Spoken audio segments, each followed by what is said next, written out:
भाई पाना कैसे फाटल बारे भूजा वाला आइल हुए तो ओई में खइले बनी। मां से तू पढ़े तारा कि भूजा खा जाता रहो अते का पढ़ा तारीस मैथ पढ़तनी। मत पढ़ तारीस चल हे जिया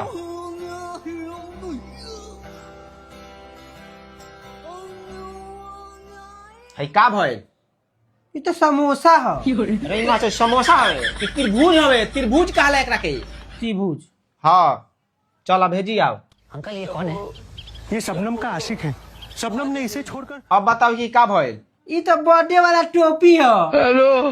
टोपी हवे अरे टोपी हवे एकरा का शंकु कहला शंकु चुप एकदम का कहले एकरा के सागू। चल हे नहीं आओ नीचे अब बताओ कि का भइल मैं नहीं बताऊंगा। तो खेले वाला गोली ह। ये पड़ जाता है गोली हवे रे अरे है गोली बनैले पानी एरो काहे हमरा लइका के मारता नहीं है? अरे बहुत सारी मारी ना पढ़े जाता कि पैसा बर्बाद करे जाता 3 गो ट्यूशन धराते ले एकरा कुछ बुझाते नहीं छे का कइले बा?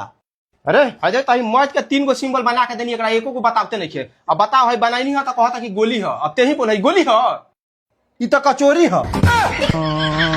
लार उल्टा सीधा परावत रहे ना हमेशा।